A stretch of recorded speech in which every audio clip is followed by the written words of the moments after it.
Good evening, good morning, and good afternoon for the people in who has joined in from different time zones. This is Kumar Pushpak. I head the team at Yona Services, and with me, I'm having Tim Jerome, who is a project management expert, consultant, and a mentor. He has joined us from US, Albuquerque, a place near Texas. If I'm not wrong, Tim. Welcome on the show. Thank you. Thank you very much. Yes, it's a beautiful day, isn't it? Um, Wonderful day, actually. Thank you for having me. By the way, Kumar, this is always a pleasure. We've been enjoying ourselves, haven't we? Oh yeah, the weeks are passing by. The COVID is giving us a lot many lessons to learn with the time that it's just going out there.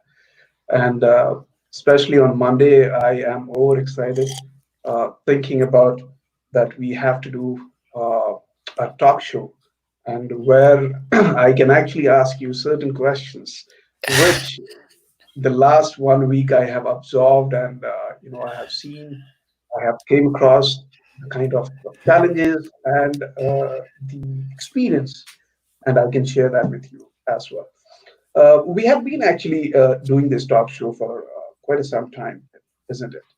This is our, I think, seventh show that we are live.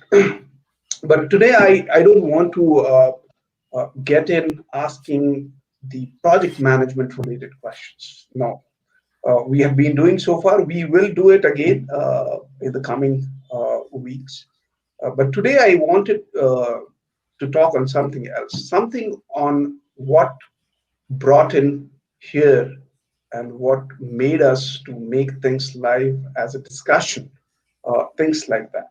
So, what? Okay, my first question is we have been hosting the show for a while, as I just said, and haven't really talked about why we started this show. What is the reason for you being on the show, Tim? Let the people hear out. And all these conversations that we are having, what is your takeaway? Boy, there's two wonderful questions there. First of all, I've always found that I learn most after dinner over coffee and dessert. And talking with you has been a wonderful ongoing conversation over coffee and dessert. It's been brilliant. It really has. But beyond that, um, I've had the opportunity to talk to a lot of project managers over the years, like over a decade and a half. And these guys are brilliant. I've had people who manage 2 week projects. I have people who are brigadier generals, and they all have this simple approach to work and life, and they don't look for reward or recognition. They just look for wanting to do work better, and I want to really celebrate those heroes, and I've had an opportunity with you to do that. Now the other thing is to expose what project management is and to give people a bigger and broader perspective of what managing projects are. Now, all of this goes down into the people. The people we're looking at have certain characteristics. They're number one, able to think on their feet. They're number two, resilient. They're number three, able to bring people into a group and make them comfortable in feeling that they can overcome great challenges. So, with our ongoing discussion of COVID and the other things that are going on in our world, it's like this is a perfect storm for project management and project managers to actually come to the front. But again, project managers don't come to the front. They're the ones in the back making sure everything's running well. To get back to your question, it's to reward the people, and it's to expose the world to the people who are making the great things happen. No, I absolutely agree on this point. All the people that we have actually uh, brought in our show, they have been talking uh, their experience when they had, discussed their challenges with you. So yeah, I mean, they find it a lot valuable than anything else what they have been doing. So yeah, you're right. Now, let me ask you another one related to this itself. You have been studying the state of business and working conditions for a while now. What have you learned so far? Oh, I've only been studying it a couple decades. I'm still young in the research. Um, the It's strange. I had a bunch of questions when I was going to school, and when I got my graduate degree, I was fantasizing about what would I do my PhD on, and my question to the world is, how do people make decisions? How does somebody in the middle of an emergency just step up and do something? Why doesn't anybody else do? And so I this is something that marked me for the uh, rest of my life, and it's going to continue that way. But it's fascinating to see. People are best in an emergency when we when we're comfortable and safe. We get relaxed and we don't do anything. We become complacent. We're satisfied, and Mhm. satisfaction seems to be almost a disease. Dissatisfaction is not bad. It's saying to us there's something better than I have now. Now, it can be taken to extremes, right? Especially when you're looking at acquisition of wealth, acquisition of fame, and these kind of things. But the pure process of just progress seems to be a hallmark of the best of all of us. It's I don't want to be the best. It's I want to be better than I was yesterday. And again, it's not the fact that we're trying to fight off horrible things. It's not that life is full of doom and gloom. It's life is so changeable, and life turns on a dime like the we've been. And so we know this, okay? And this is what I've learned. We know it deep down. We all do. And it's like being pre-diabetic, you have to change your diet. You have Mhm. to exercise. And we know this world is changing around us, but this complacency and sense of safety sort of insulates us from it. And we forget. Now, this isn't me talking. This is 6,000 years of really smart people saying this is the one thing that holds us back. It's arriving to a point of this fixation on this illusory safety that gets us in trouble. When you think, Tim, okay, let me ask you this way: when you'll be satisfied? Do you have a date? Actually, it's funny because think about archery, right? You hit the center of a target, and I thought about this. I'm one of those strange people that was really a weird kid, and when I was taking archery, I was thinking, boy, it feels good when I hit the target. But the problem is, once the arrow's in the center of the target, it's over. And I was thinking, that's no fun. Now I have to do it again and again, and again. All of a sudden, I realized that's not where the fun is. The fun is in pulling back the string, in feeling the tension of the string against the arrow against your arm, feeling where the elbow and the shoulder are until it's natural and it feels comfortable. So it's not in hitting the target, it's the process. Again, I hate to be trite about this. It's not the destination, it's the journey. And this is what all the guys with silver hair say. It's the process. It's brushing the teeth every morning and smiling at the mirror seem to be the actual satisfaction, if you are. And satisfaction is not the right term. The term that's been used historically is fulfillment. And fulfillment goes beyond satisfaction. Satisfaction says, I had a good meal, now I'm going to go take a nap, right? Fulfillment says, I wore myself out and I did something great. And the thing is, I am wearing myself out and I am doing something great is actually where the rewards are. If you look at the neurotransmitters, and if you look at the chemicals in the brain, we're really hardwired for this. We're hardwired for getting rewards for achieving things. That's why we have dings and bings and buzzes. We're hardwired to push a little beyond our capabilities. And so it's partly that physical reward that turns me on, but it's partly also the fact that it's just so intellectually as well as physiologically satisfying. Right. So this thoughts of yours,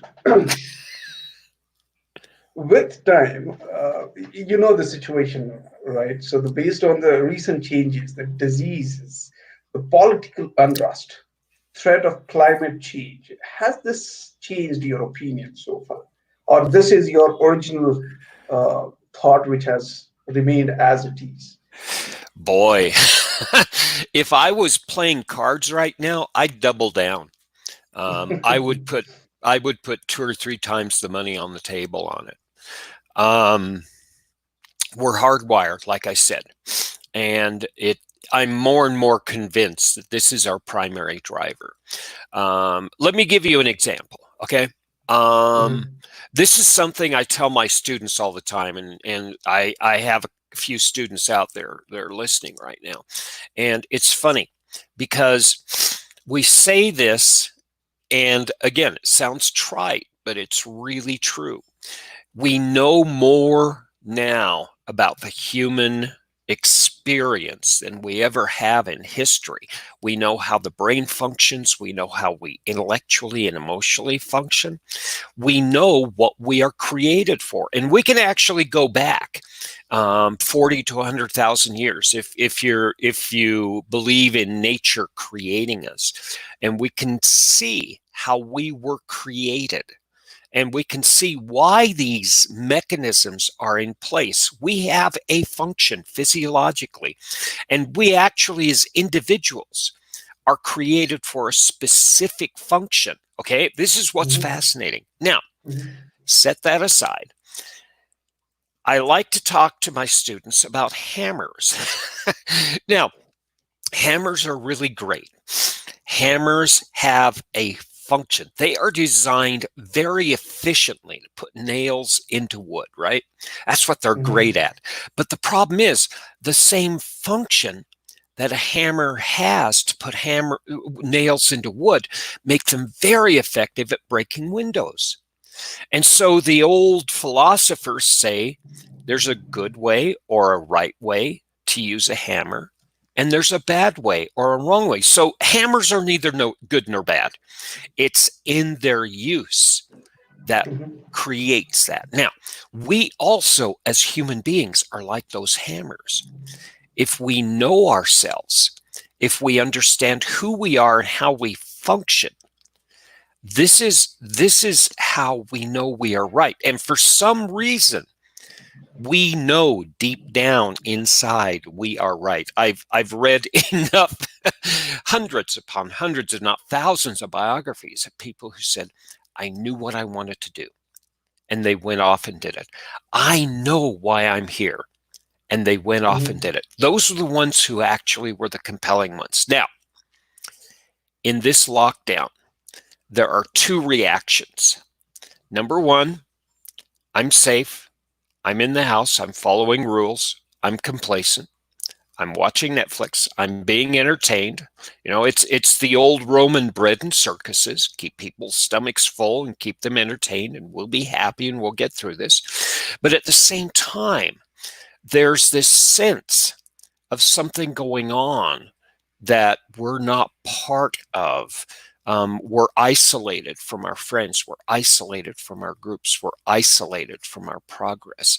And it seems that this actually has accentuated a lot of what I have come to know. It's bringing to the surface a lot of opportunity for us.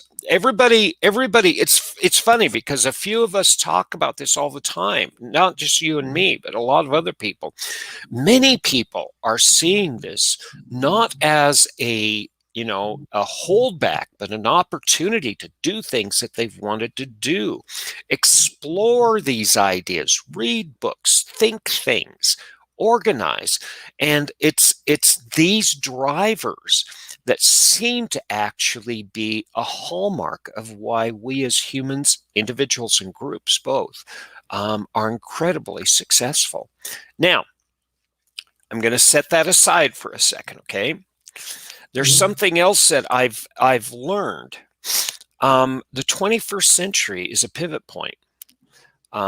It's a pivot point in the history of a lot of the economic influencers, right? The major economic centers in our civilization. It's also interesting because it's a pivot point in politics. And we're also having great fluctuations in weather.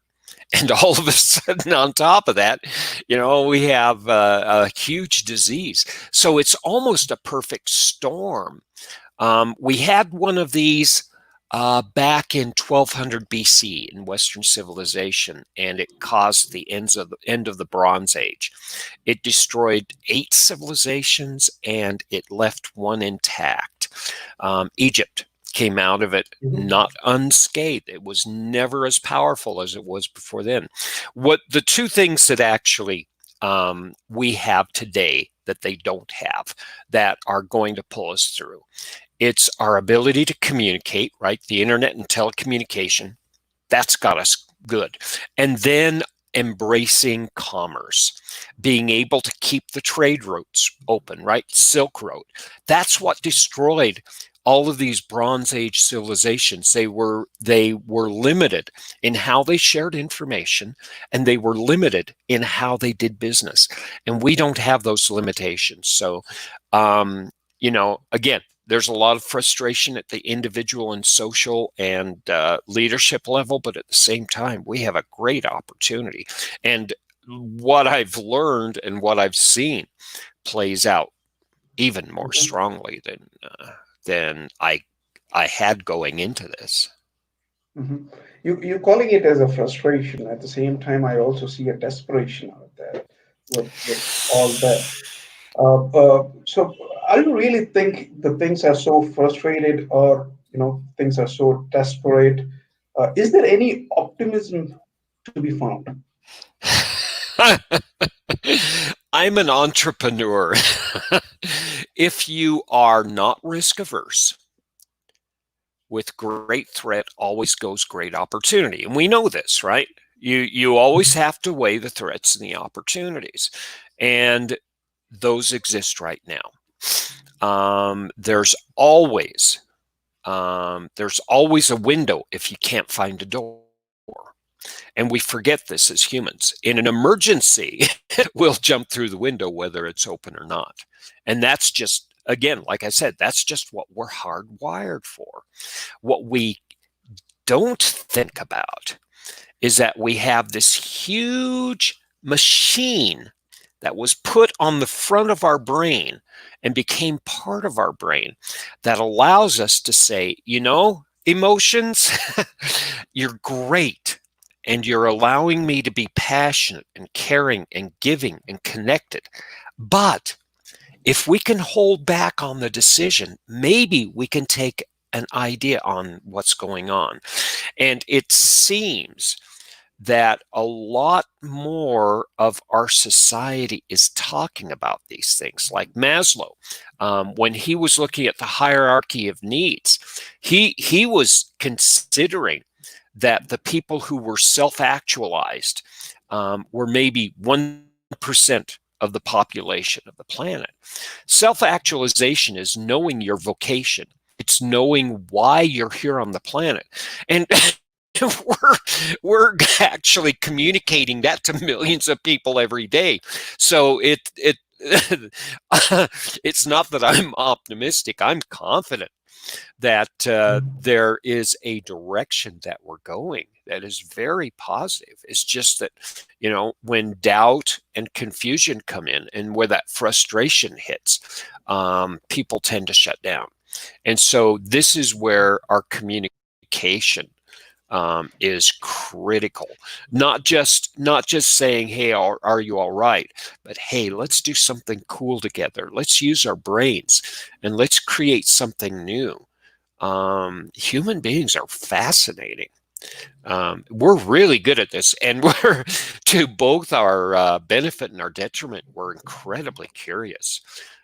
We have incredible opportunities right now if we just put our minds to it. Incredible opportunities, Tim. You said it right. But let me take you to a different side of this, uh, especially with this pandemic coming into play. I remember uh, uh, my LinkedIn requests has actually increased in where people have started sending me a lot of resumes coming in. A lot of people has actually started asking for vacancies, if there's any job opening or something. And I'm sure a lot many business owners are feeling the same or experiencing the same stuff out there. Now, there is nothing wrong in it, but all I'm saying is with this pandemic coming into play and with all this GDP and job losses and all those things, it has actually it I feel it has actually created a chaos between the groups, between the working community out there. Now, what do you think? What should we say then? Because to be frank, even I don't have openings at the moment. Certainly not for some specific skill set, you see. But yeah, there are people who has lost jobs. There are people who are losing jobs. What message you'd like to give out to them? Oh boy. Let's see here. Where am I going to start with this? Let's start with the 1980s and 1990s. Two of my favorite mentors were saying that management has to change. We have to change the way we treat the people who work for us, or they will not remain satisfied and will continue to pay extremely high cost in turnover as well as in just lack of good work. People don't do good work unless they're treated in a certain manner. There was, again, I'm not going to go over other historical things that happened, but generally it's a management issue. In the 20th century, this is a Peter Druckerism. The greatest fear that a worker has is, I'm going to be taken advantage of. Because it's well known, if you're in business over time, if you don't control cost, your profits are going to go down. And if you don't cut costs, your profits are not going to go up. And where are the easiest ways to cut cost? It's efficiency. And it's not in efficiency in the machines, it's efficiency in the people. And so there's a constant pressure. And it's not the workers don't want to do better. They're trying to. One of my friends actually said that the perfect business is where you have executive management saying you must do it this way because we need a growth, and the workers saying, I know how to work and it has to be done this way. And there's a tension between the two. And that tension can either be detrimental and it can cause us all bad health, or if it's managed, it can act as a crucible. And it's the crucible that turns iron into steel, right? Now, that's management's job to maintain the proper pressure so that iron turns into steel. Okay, now that's from one side. The other side is Peter Drucker saying you're not going to be ready, workers. You aren't, because if you learn a skill, skill's going to be gone.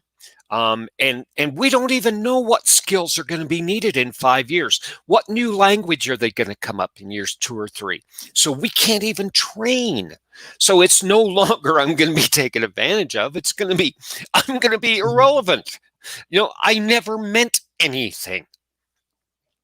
And that's what scares people.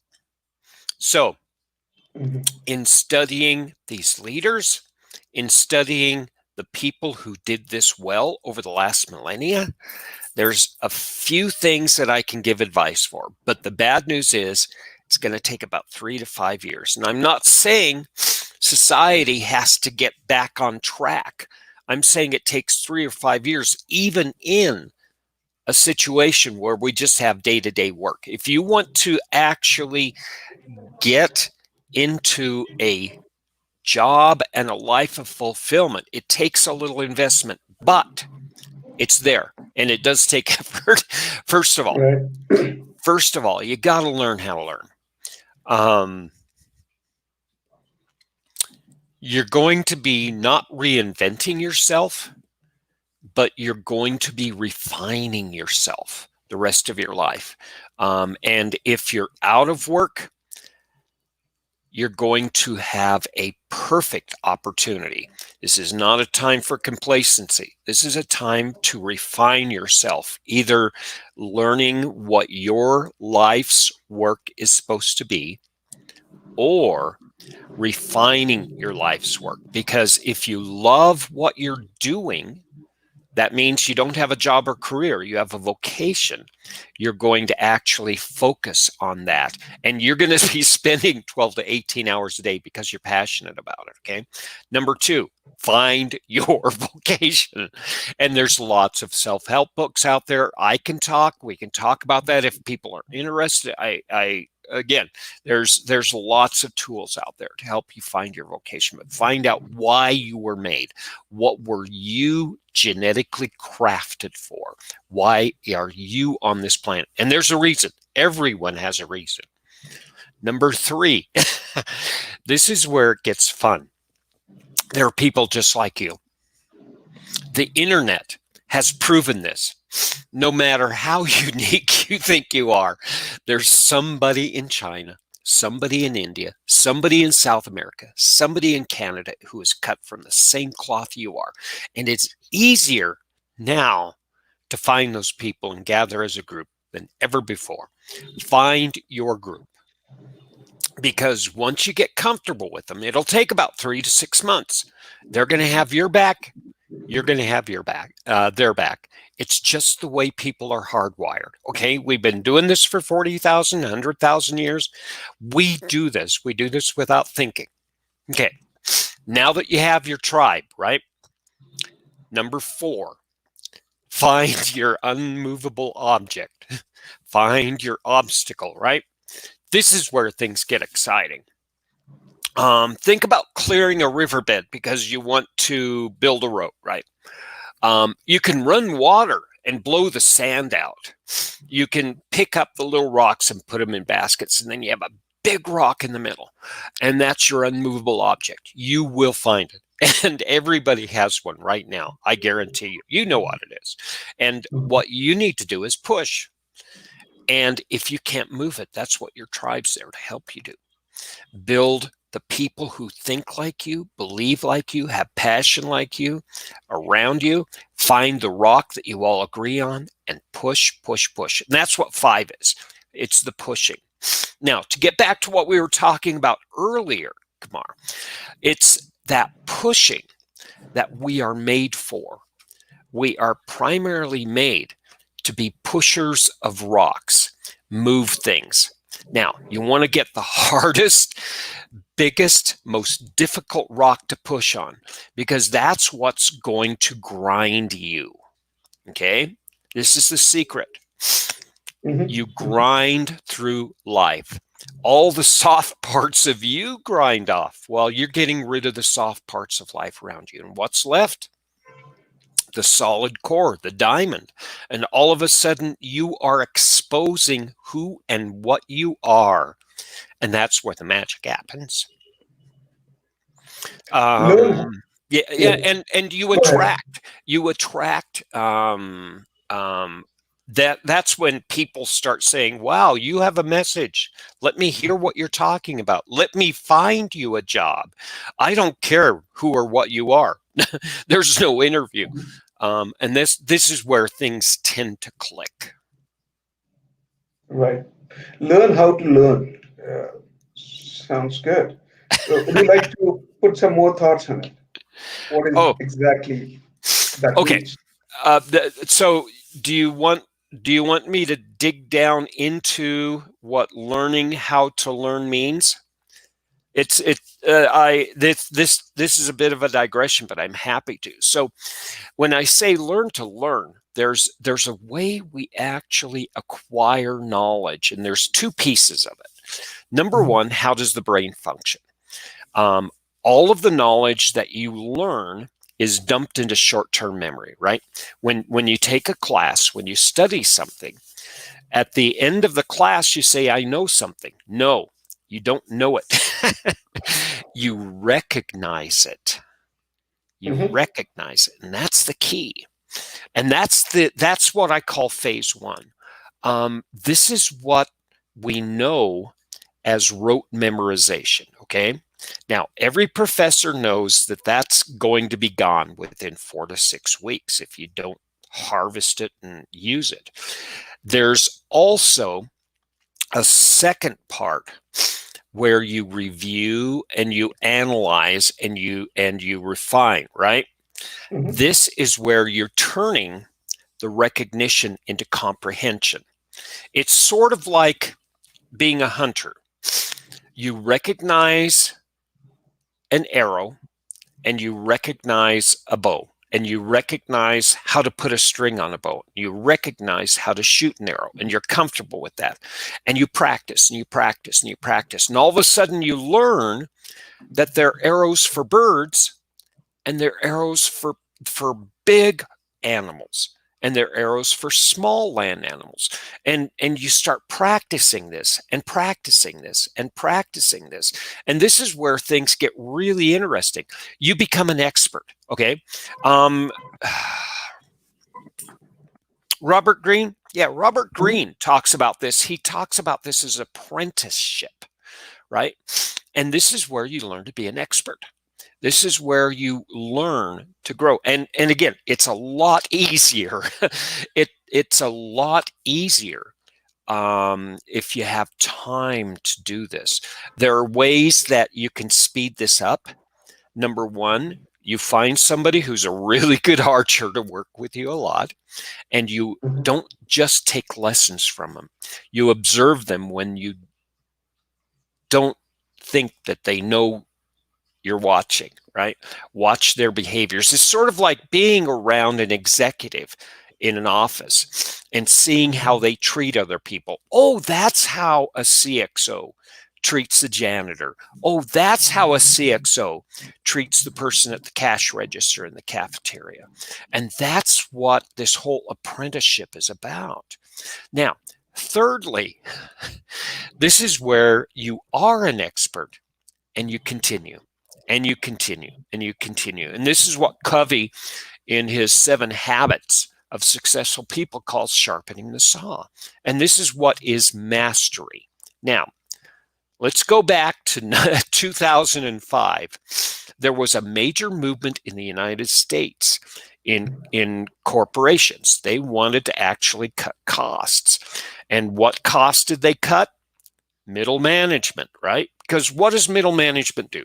Middle management sits in the middle and they say no. They guard the door to executive management. It it's easy to be a middle manager if you have that mindset, because I'll say no. And if you convince me to say yes, then I'll go to executives. And that's all they have to do. They have to wait for people to come to them and have a fight, right? Well, that's not what middle management's about.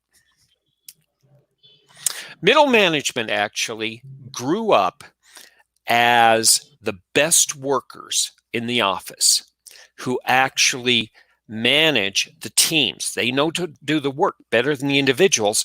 And for doing this 15 or 20 years, they know how to work with people too. So over 15 to 20 to 25 years, a middle manager becomes mom. You have the CEO as dad, and middle management makes sure the shoes are polished, the meals are on time, everything's nutritious, everybody gets homework. And what happens if you get rid of mom? You know, if dad has to run the office, or if dad has to run the home, mom's gone and half the work. You know, it's not necessarily that work doesn't get done, but it's sloppy. Nobody really is happy. Everybody's uncomfortable, and we have a huge amount of chaos. So from a management standpoint, we have to figure out how to bring this gentle, compassionate discipline into the work environment. And this is the mentors. Now, it's really neat. If you're out of work right now, congratulations. All of these middle managers who left work or lost their work in 2005 are entrepreneurs. They're the ones writing the books. They're the ones who actually have the wisdom of 2 or 3 decades of working with people and understanding people. So it's a real blessing right now in a lot of ways. But learning how to learn is basically putting all those things together. Becoming a master takes about 15 to 25 years. Becoming an expert takes about 3 to 5 years. But again, as an expert, you are building your tribe around you. You're pushing the obstacle. So you're learning all about your craft. And it's not just learning about Excel or Word. It's learning about people. It's learning about how to treat people and how to actually lead groups. It's learning how to stay ahead of change and be proactive. Right. Right. I'm also thinking when you say learn, how to learn. There are people who says to learn you have to know how to unlearn first, right? I have heard this from many people out there. Would you like to comment on this? Humility. The opposite of humility is not ego. It's something called hubris. Okay? And hubris is the expectation or the perception that I know something and I'm wise. Now, it comes with a bias. Because I'm really smart in math, that means I'm really smart about people. No, it doesn't work that way, right? Also, hubris comes with a partner. The dancing partner of hubris is called nemesis. We don't hear about nemesis a lot, but we use nemesis in the English language as an arch villain, right? But nemesis in Latin or in Roman terms is that which will take me down. Okay, so if we do not manage hubris, which is I know everything, nemesis will come along and stick its foot out and we'll fall. That's just what happens. Now, this means humility.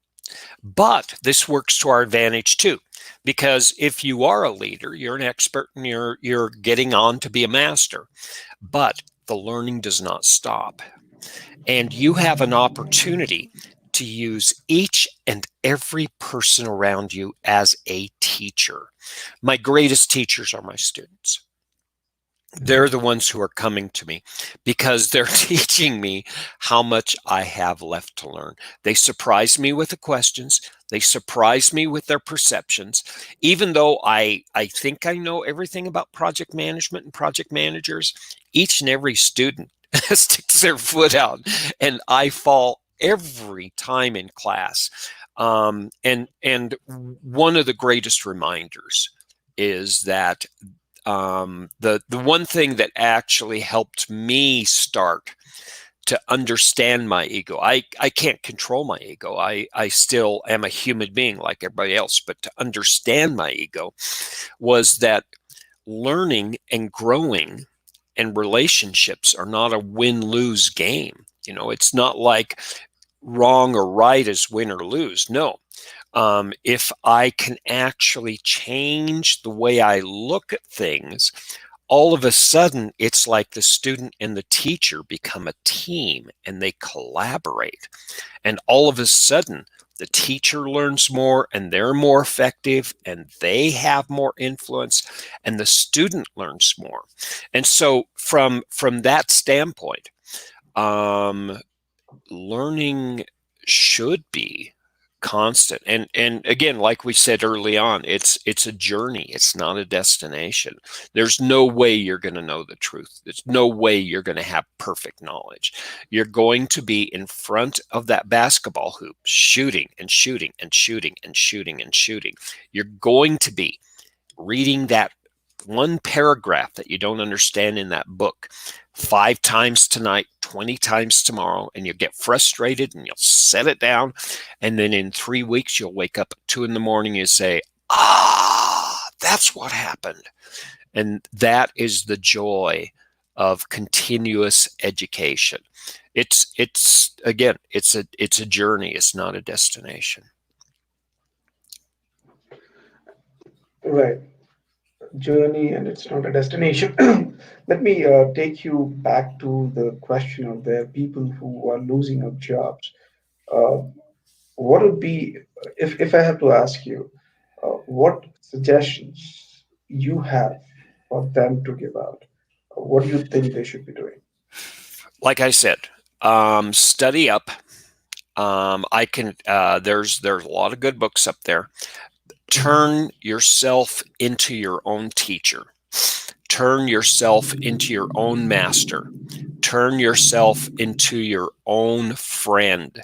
You're not going to be the teacher that holds a stick over you. You're going to be the teacher that works 140% for every 60% that the student invests. And this is the brilliant thing.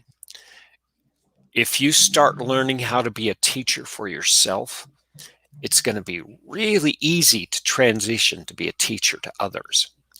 And this is the thing, guys. We can get degrees and certificates for the next 40 years, but what's really going to pull us through is working and collaborating together and being teachers and mentors to each other and supporting each other. That's how true knowledge grows. The second thing is learn how to lead. Learn how to step in and take charge and embrace making mistakes. Mistakes are the teacher. Doing things right, you're not learning anything. Making Mhm. mistakes and cleaning up is where we all learn. So we have to change our perception in how we perceive mistakes. Now, that's not just an individual level. This is a cultural level. We, as a culture, we embrace perfection, but perfection is unobtainable. And we have to understand, because we have human beings as part of the recipe, we're going to make mistakes. But what we do is we use those mistakes as opportunities, not threats. Getting back to the big picture, though, it's learning how to learn.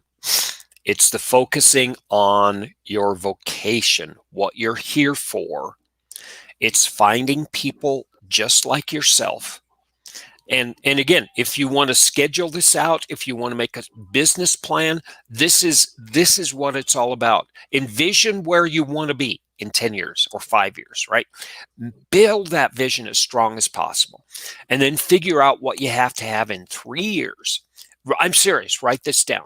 And that vision in 5 years, don't put any dollar amount on it. Just say, that's what I want. I see myself. And then in 3 years, what do I have to have in place? And right now, what can I do right now to make that thing in 3 years be here so that in 5 years I get what I want? Now, along the path that you're doing your activities 1 and 3 years, you're going to learn so much more. And it's all right to change. It's all right to make those changes because you're going to know more who you are. It's not going to be a refinement. I've I've made changes like, oops, got to go that way, and that's what life is indeed, and that's what actually is the joy. And you look back and you think you're going like this, but you look in the back rearview mirror. That was your perception. You'll see in 3 years, oh, I couldn't have done that without that. I couldn't have done that without that. And this is a thing, and it's your life. Nobody can tell you how to do it. You have to figure this out. But people have been doing this for millennia, and although they can't tell you how to do it, they can't give you instructions. They can give you an environment and support such that you have confidence to do it well. That's the secret. This is why we need our communities and tribes. This is why communication is so important. So, do you actually see an opportunity or a hope for individuals and businesses uh, during this period of pandemic or beyond that? Oh boy, yeah. Yeah. Both from a quantifiable and a qualifiable Mhm. standpoint. Quantifiable, yeah. We've talked about, the opportunity for businesses to remove brick and mortar. What happens if I get rid of buildings? What are the opportunities that are open to me? What if I can get work done with people at home? And the studies all say, people who work from home are more satisfied, and they feel they have a greater sense of control. I tell you, if you want to make people happy, give them a little bit of sense of control over their work, and they're going to have pride in the results, right? And it happens. It's sort of weird, but even the most theory X, the most driven, we have to control this manager, after working in these environments, has always said, I didn't think this was going to work, and all of a sudden I'm getting more productivity. Why? It's because humans. And so, just from that standpoint, just from a quantifiable standpoint, it's true. And from a qualitative standpoint, all of a sudden you have people who have a little more control over their life. They get to figure out, I'm more productive in the morning. I'm not productive in the afternoon. They're participating in doing their work better. And all of a sudden they think that their contributions are more influential. And all of a sudden I'm no longer irrelevant. I'm a part of the success.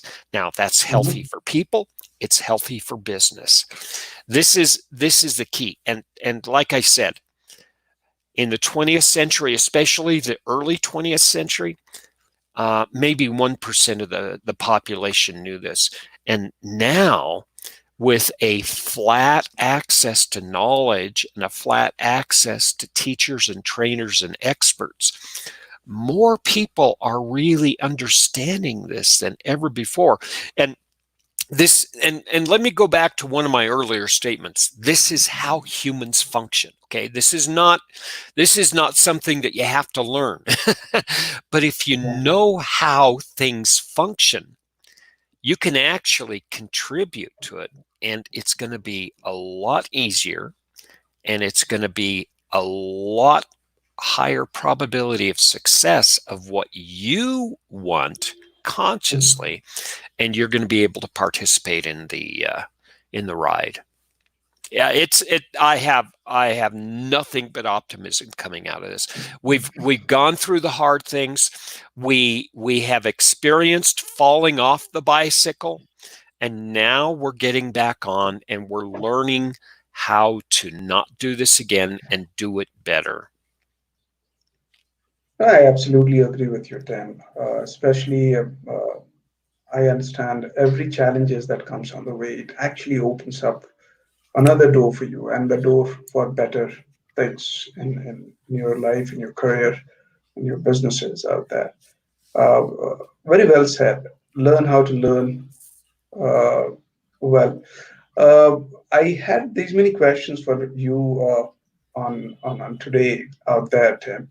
These were the questions which I actually came across. People sent to me on messages, or they sent me email asking. They said that let's please ask this to the Tim. All right. So I asked him. Uh, so all right, we can actually end this today. But before I end this, I would like to tell the people out there that we used to come on Monday every week. Now, this week, I'm going to come again on Thursday. And this time, I will have uh, a person who is an expert in data science. She is a data scientist. She lives in Boston. And I have invited her to discuss on the data science perspective, the future, and the current situation on how things moving and with relates to data science. People can send me the questions out there. The Facebook pages are open up there. Please do send in your questions, what you would like to hear, what are your questions, and I would be glad to ask in there. Also, Tim, we have discussed this, but I want to ask you again. Uh, do you think uh, education has to be priceless? All right, don't answer me now. Don't answer me now. Let's keep this question for next Monday to discussion. People, what I would expect from you is if you can send in your comments uh, on this particular topic. Should education be priceless? Send in your queries, send in your question, and Tim, on next Monday, let's discuss this topic if you're okay with this. Oh, yes. Great Right. opener. Great opener. Thanks, Kumar. Right. So, people, two things coming on the way. Thursday, 7 p.m. India time. I'll be live with uh, data scientist, so you can have your questions ready. Second, Monday, Tim would give some insights in terms of the education, how the education has been in past, what is the current situation, and what should the future. I mean, we have been talking for so long. Tim is anyway a great educator, and what I want to ask him a straight question: should education be priceless? So, with this, thank you so much for watching us. And Tim, it's been an absolute pleasure having you on the show. Thank you so much for taking time out and discussing all the questions that I come across uh, uh, in the last week. And yeah, let's do it again on Monday. Likewise. Thank you, Kumar. Thanks for everybody watching, and looking forward to our future conversations. Thank you. I see the smile on your face. I, all right, Tim, I know you're excited. I know you're excited. So, yeah, I look forward to that discussion as well. So, Thanks stay again. tuned. Thank you so much for watching in and have a good night. Take care.